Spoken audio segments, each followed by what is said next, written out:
Friends ఈరోజు big boss అయితే start అయింది. ఆల్రెడీ లైవ్ వస్తుంది నిన్న నైట్ నుంచే. అలాగే బిగ్ బాస్ షో నుంచి 3 ప్రోమోలు వచ్చాయి ఉదయం నుంచి. 3 ప్రోమోలు వచ్చిన తర్వాత రివ్యూ చేద్దామని ఇప్పుడు చేస్తున్నాను. అలాగే లైవ్ అప్డేట్స్ కూడా ఇస్తాను. లైవ్లో అంతగా జరగలేదు, 2-3 చిన్న చిన్న గొడవలు అయితే జరిగాయి. దానికి మించి అంతా కొంచెం సోదే జరుగుతుంది. ఫస్ట్ డే కాబట్టి అలా ఉందనుకుంటా. లైవ్ కూడా అంత ఇంట్రెస్ట్గా లేదు. ఫస్ట్ ప్రోమో వచ్చేసి నిన్న మనకు నాగార్జున గారు 5గురిని కామనర్స్ పంపుతూ 5గురు సెలబ్రిటీ 5గురికి వర్క్ ఇవ్వాలి కదా, అలా వాళ్ళు ఒక్కొక్కరికి ఒక వర్క్ ఇచ్చారు. అయితే ఈరోజు వాళ్ళనే ఆ వర్క్కి, అంటే ఇప్పుడు కిచెన్ డ్యూటీ ఒకళ్ళు చేస్తున్నారు కదా, వాళ్ళనే ఉంచుతారా లేదా వాళ్ళను మారుస్తారా అని చెప్పి ఒక టాస్క్ లాగా పెట్టారన్నమాట. అలా మార్చే క్రమంలో అందరూ మారుస్తారన్నమాట. ఈ ఒక పవన్ మాత్రం మార్చాడు, డిమాండ్ పవన్ అతను మార్చాడు, ఉన్న పర్సన్ ఉంచుతాడు. అయితే ఏదైతే మాస్క్ మ్యాన్ ఉన్నాడో అతను లాస్ట్లో ఎక్కి ఇలా సెలబ్రిటీస్లలో శ్రీజా గారు ఖాళీగా ఉన్న వాళ్ళు కూడా వర్క్ చేయాలి అని చెప్పినప్పుడు ఈయన మర్యాద మనిషి గారు ఒప్పుకోకపోతే దానికి హరీష్ గారు ఏంటంటే, మాస్క్ మ్యాన్ ఏంటంటే సీరియస్ అవుతారు. మీకు బ్యాచ్ రాలేదు, మీకు అవకాశం లేదు, మీరు మాట్లాడడానికి అర్హత లేదు అని చెప్పి గొడవ పడతారన్నమాట. అంటే రూల్ ప్రకారం అతన్ని లాస్ట్లో శ్రీముఖి గారు కదా పంపింది, అందుకని నాగార్జున గారు అతనికి ఛాన్స్ ఇయ్యరు, ప్లస్ అతనికి ఒక పవర్ ఇయ్యరు, మిగతా 5గురికి పవర్ ఇస్తారు. ఆ ఉద్దేశంతో గొడవ పడతాడు.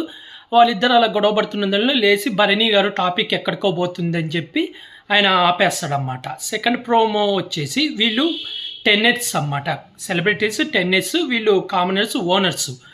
వీళ్ళకు రూల్స్ తెలియక టెన్నెట్స్ అనేవాళ్ళు ఆ ఓనర్స్ రూమ్లలోకి వచ్చి అక్కడ కూర్చోవడం, అక్కడే తినడం అవన్నీ చేస్తుంటాడు. అంటే బిగ్ బాస్ క్లారిటీగా చెప్పడం అన్నమాట. అంటే రూల్ ప్రకారం ఏంటంటే వాళ్ళు టెన్నెట్స్, వాళ్ళు ఆ ఇంట్లోకి అడుగు పెట్టాలంటే ఓనర్స్ పర్మిషన్ ఉండాలి, ఫుడ్ తినాలన్నా ఓనర్ పర్మిషన్ ఉండాలి, వాళ్ళు బెడ్ మీద కూర్చోవాలన్నా ఓనర్ పర్మిషన్ ఉండాలి. అంటే వాళ్ళకు ఉన్న బెడ్రూమ్ టెన్నెట్స్ ఎక్కడ ఉంటుందో అక్కడే కూర్చొని ఉండాలి, అక్కడి నుంచి కదలకూడదు. ఆ విషయం వాళ్ళకి తెలియక అప్పుడు సడన్గా చెప్పేసరికి వాళ్ళు ఫుడ్ తినేవాళ్ళు కూడా మధ్యలో వదిలేస్తే మాస్క్ మ్యాన్లో ఇలా అది తప్పు సార్ అని చిన్న డిస్కషన్ అయితే జరుగుతుంది. అక్కడ బర్నీ గారు కూడా అంటారు, వీళ్ళే వచ్చి మనల్ని గెలుకుతున్నారు, మనం వీళ్ళ జోలికి పోకపోయినా అని చెప్పి. 3వ ప్రోమో వచ్చేసి ఇది ఇమాయిల్ గారు ఇల్లు మొత్తం ఊడవాలన్నమాట. ఆయన ఉదయం నుంచి ఇల్లు మొత్తం ఊడుస్తూ ఎంటర్టైన్ చేయడానికి, కామెడీ చేయడానికి చాలా ట్రై చేస్తున్నాడు అన్నమాట. ప్లస్ మాస్క్ మ్యాన్తో కూడా చాలా జోవెల్గా కూడా ఉన్నాడు. నిన్న నైట్ నుంచి నేను లైవ్ చూశాను, మాస్క్ మ్యాన్తో జోవెల్గా ఉన్నాడు, కామెడీలు వేస్తున్నాడు, మిగతా వాళ్ళందరితో సరదాగా ఉండి కామెడీ జోకులు వేస్తూ నవ్వేయడానికి, ప్లస్ తన మీద తను కూడా కామెడీ జోకులు కూడా వేసుకుంటాడు. అలా బిగ్ బాస్ అడుగుతారన్నమాట. వీళ్ళకు డిన్నర్కి ప్లాన్ చేసి పెడతారు. అంటే ఓనర్స్కి ఏమో మంచి స్పెషల్ ఫుడ్ అవన్నీ పెడతారన్నమాట, బర్గరు పిజ్జా ఏయో పెడతారు. కామనర్స్ ఇది సెలబ్రిటీస్ టెన్నెట్స్కి ఏమో బిగ్ బాస్ ఒక ఫుడ్ పంపిస్తారు. అయితే కింద అంతా పూలు పెట్టి ఓనర్స్కి పూలతో డెకరేషన్ అవన్నీ చేస్తే అదంతా క్లీన్ చేయాల్సింది ఇమాయిల్ ఒక్కటే. అందుకని బిగ్ బాస్ అడిగితే ఇమాయిల్ ఏంది ఒక సరదాగా కామెడీ రూపంలో చెప్పాలని చెప్తూ డిస్కషన్ చేస్తూ హరీష్ గారే అన్నమాట, మాస్క్ మ్యాన్ గారే ఇమాయిల్కి ఆ వర్క్ ఇస్తారు. అంటే అతనే చూసుకోవాలి, అతను వర్క్ బాగా చేసేది, ఎంత లోపల చేయాలి అనేది మొత్తం అతనే చూసుకోవాలి, అతని హ్యాండ్ డౌన్లో ఉంటారు అన్నమాట ఇమాయిల్. అందుకని ఇమాయిల్ గారు ఏం చేశారంటే కామెడీగా, ఇప్పుడు ఎలా అయితే క్లోజ్గా ఉన్నారు కాబట్టి అందరు క్లోజ్గా ఉన్నారని కామెడీ వేలో ఆ గుండంకులు ఎంత టైం సరే ఒక జోక్గా, అంటే దాన్ని ఆయన సారీ కూడా చెప్పేస్తాడు, ఫీల్ అయ్యాడని చెప్పి సారీ కూడా చెప్పినాక కావాలని గొడవ వేసుకుంటాడు అన్నమాట. అది నాకేమనిపించింది అంటే నిజంగా మాస్క్ మ్యాన్ది తప్పదు. ఇప్పుడు అక్కడ ఇమాయిల్ ఫస్ట్ నుంచి జోక్గా ఉన్నాడు, అతను కామెడీయన్ అన్నమాట, అందరితో కామెడీ చేస్తాడు. ఇప్పుడు ప్రజెంట్ ఉన్న షోలలో ఎవరినొకరిని కామెడీ చేస్తూనే కామెడీ జనరేట్ అవుతుంది. ఎంటర్టైన్ ఉద్దేశంలోనే అన్నాడు, ఏమి అనలే. తర్వాత ఎమ్మడే సారీ కూడా చెప్పాడు. కానీ ఆలోచించుకొని మాస్క్ మ్యాన్ ఆలోచించుకొని కావాలని గొడవ పడ్డట్టయితే నాకైతే అనిపించింది. ఎందుకంటే లైవ్లో చూశాను. ఆ తర్వాత భరణి గారు వచ్చి కంట్రోల్ చేశారు, అంతా హ్యాండిల్ చేయడానికి చేశారు. అయినా కొంచెం మాస్క్ మ్యాన్ కొంచెం ఎక్కువగా మాట్లాడాడు. అది నాకైతే అంత కరెక్ట్గా అనిపించలేదు. నేనైతే లైవ్ చూశాను.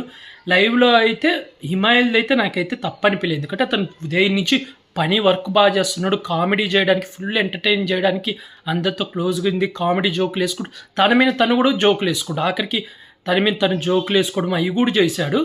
ఈ హరీష్ గారు ఏదో కావాలని కెమెరా కోసం క్రియేట్ చేస్తున్నట్టయితే నాకు అనిపించింది. ప్రజెంట్ అయితే ఇదే ఇప్పటిదాకా లైవ్లో అయితే జరుగుతుంది. ఇంకా తర్వాత వీళ్ళకు ఫుడ్ అవి అయితే వచ్చాయి. బిగ్ బాస్ ఇంకో విషయం కూడా చెప్పాడు, టెన్నెట్స్కి బిగ్ బాసే ఫుడ్ పంపిస్తాడు అన్నమాట. ఇది కామన్ సెలవు ఓనర్స్కి వీళ్ళు వండాలి, టెన్నర్స్ వీళ్ళు ఫుడ్ వండాలా, వీళ్ళకు రేషన్ వచ్చిందన్నమాట. ఇప్పుడు అదే డిస్కషన్ జరుగుతుంది. మధ్యలో బరినీగాలు లేసి ఇలా ఇమాయిల్ ఒక్కడే చేయలేడు, నేను కూడా ఇమాయిల్ది వర్క్ తీసుకొని చేస్తానని చెప్పి తర్వాత ఆ గొడవ సార్ట్ అవుట్ అయితే చేశాడు. నామినేషన్స్ అయితే ఇంకా స్టార్ట్ అవ్వలేదు, టాస్క్లు కూడా ఏం స్టార్ట్ అవ్వలేదు. జస్ట్ ఏదో వీళ్ళ మాటలు ఇవే, ఈ రెండొక్కటి చిన్న చిన్న గొడవలు అయితే జరిగినాయి. ఇదే ఇప్పటిదాకైతే బిగ్ బాస్లో జరిగింది. అలాగే మీరు ఇలాంటి బిగ్ బాస్ అప్డేట్స్ కానీ బిగ్ బాస్ రివ్యూస్ కానీ కావాలనుకుంటే నా యూట్యూబ్ ఛానల్ని సబ్స్క్రైబ్ చేసుకోండి friends. Like, share, comment, subscribe friends. అలాగే మీరు బిగ్ బాస్ షో చూసిన తర్వాత వీళ్ళిద్దరిలో తప్పెవరిది అనేది కూడా కామెంట్ చేసి చెప్పండి ఫ్రెండ్స్. మీరు మాస్క్ మ్యాన్కి సపోర్టా, ఇమెయిల్కి సపోర్ట్గా ఉన్నారా అనేది కూడా కామెంట్ చేసి చెప్పండి ఫ్రెండ్స్. బాయ్.